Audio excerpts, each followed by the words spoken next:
This talk is on SOPA, the Stop Online Piracy Act, and PIPA, which protects Intellectual Property Act, both of which are violently opposed by especially my constituency, let's say, which is citizen journalists that are online. So I'm going to very briefly tell you what's in this document that will affect us so harmfully.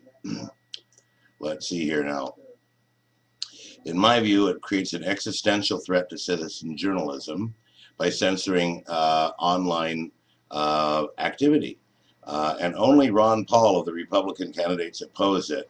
And we'll see what happens with Obama. He also likes to play it both ways, as he did in NDAA, where you permanent right to permanently detain U.S. citizens without a lawyer or trial on suspicions of association.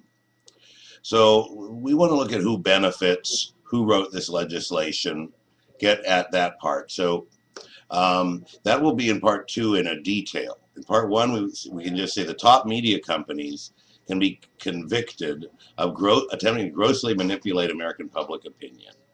So this is where citizen journalism comes in. I initially read the newspapers and watched the media, and with the advent of certain online sites and the advent of YouTube, we could start finding out that they were omitting pieces of information.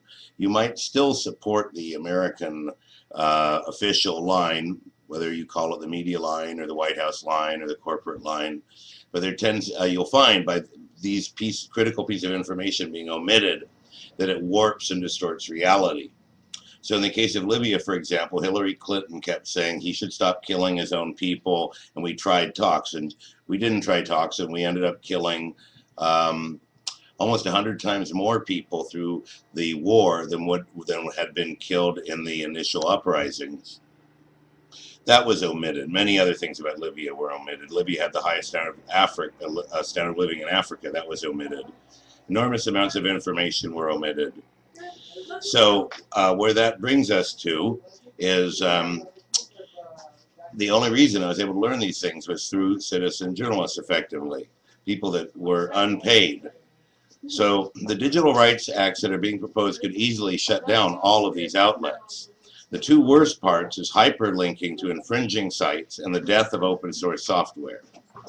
I did 3 videos about the new branch of the military called U.S. Cyber Command. And you should look at those. Those are on the site Free Radio SF Libya Research, but I will post them to Jeffersonian Alliance as well. And this SOPA and PIPA would achieve many of Cyber Command's objectives, which are to gain tactical and strategic control of online information. Now, their goal is during wartime, but if we're in a war on terror, we're in wartime now. Of course, we aren't in a real war, but they've manipulated it so they get all the money of fighting a real war. Crack down on our civil liberties far worse than any real war. So this, if you look into Cyber Command, would achieve many of its cold-blooded and creepy objectives, if abused, shall we say, which we can assume they will be. These media companies are owned by investment groups involved in the military-industrial complex. And also in my research, many of the groups that own CBS, NBC, ABC, CNN, and Fox were founded by Jewish people. And I have read the Torah, and I can write Hebrew. And I have a tremendous love of Judaism and its history, but we have to call it for what it is. And many Jewish people, especially the most powerful in the United States and the richest, support a major U.S. commitment to Israel. And the way the U.S. is implementing this commitment to Israel, by being forward deployed all over the Middle East, will eventually lead to our military defeat, because during an economic race with right now 17 other countries, we will contract. There's no question about it, from having the majority of the world's economy in Western Europe and the US and Japan, to that being concentrated in Brazil, Russia, India, China, Indonesia, Turkey, and Indonesia, Turkey, and Mexico. And they will have the preponderance of the resources. So we need to be building our economy, not our military, in peacetime. and Israel needs to defend itself. Basically, while we are in an economic race, and all of our measurable metrics are falling behind in this race. See, we have the highest poverty rate we've had in 40 years, so that's going to drive up incarceration costs, it's going to drive up medical costs, it's going to reduce our competitiveness because we have a less effective population, it's going to increase the burden on the government for servicing this poverty class. So we need to get rid of this poverty class. And the best way to do that from a non-partisan point of view is to free up more money to be invested in the economy and not in wasteful, non-productive activities such as the military. The military, to get a job out of the military is about 10 times expensive as to go in the private sector, and a job in the private sector creates another job in the private sector according to capitalism, where the job in the military has a reduced impact, although we do end up with this military-industrial complex which puts no food on the table and educates no one. So I want to speak to you about the provisions of SOPA and PIPA and what their impact would be on us. The Electronic Frontier Foundation has an excellent site about this. So first of all, over the weekend, the Obama administration issued a potentially game-changing statement on the blacklist bill saying it would oppose PIPA and SOPA as written, yet the fight is still far from over. Even though the New York Times reported the White House statement all but kills current versions, the Senate is still poised to bring PIPA to the floor next week. We can expect SOPA proponents in the House to try to review the legislation unless they get the message that these initiatives must stop. And they're not going to stop. These major media companies want to get rid of alternate points of view because, first of all, it'll drive more viewership to them, and second of all, it will perpetuate their domination of our society. And I can prove this by looking at the Ron Paul campaign and the Libya intervention, where the news media damn well knew they were omitting information or slanting information and did it anyway, and not one company but all of them in lockstep, literally down to using the same phrases on a given day, such as a day where all the wacky stuff that Ron Paul has released, even though he was the most accurate in predicting financial bubbles in the United States. It's the only person who has strongly taken a stand against the war on terror, against the Patriot Act. And this is supposedly wacky, and to return us to a sound money economy, because the inflationary printing of money is entirely to the benefit of these large corporate power structures.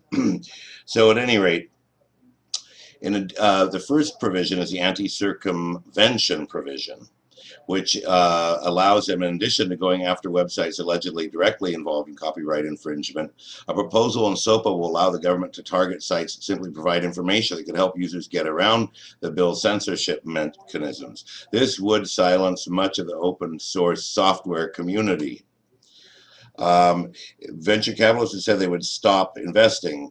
Facebook and YouTube would could be blocked entirely if there's any copyright infringing material.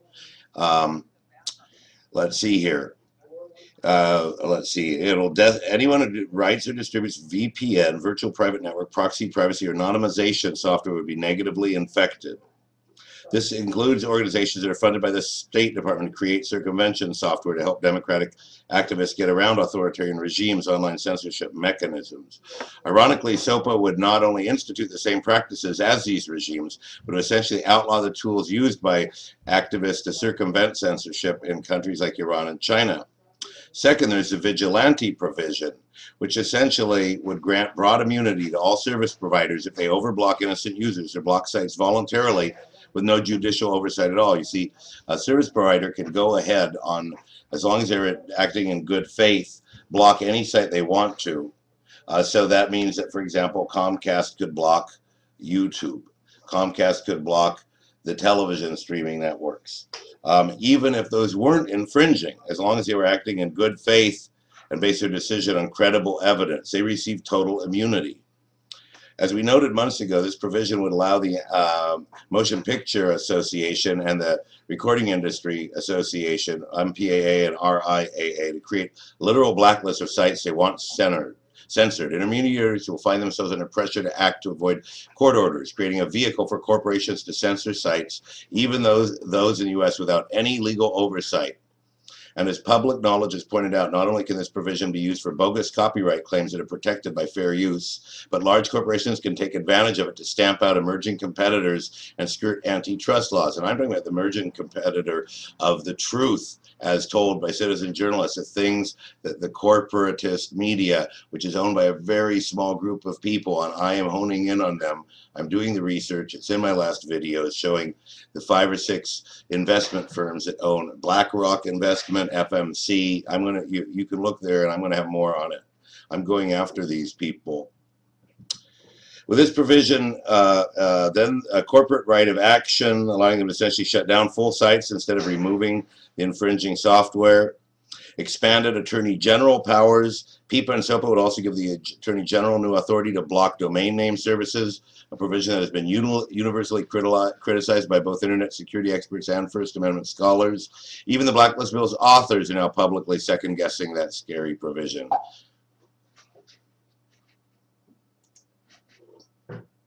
The Attorney General would also be empowered to delist websites from search engines, which, as Google Chairman Eric Schmidt noted, would still criminalize linking in the fundamental structure of the Internet itself.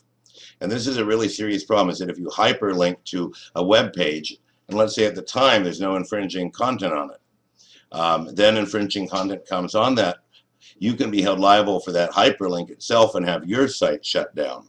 And these are just some of the egregious provisions in PIPA and SOPA that drastically change the way we use the Internet for the worse and punish millions of innocent users who have never even thought about copyright infringement. As Reddit co-founder Alexis Ohanian explained, PIPA and SOPA are the equivalent of being angry and trying to take action against Ford just because a Mustang was used in a bank robbery. My name is Alexander Hagan. Good day and good luck.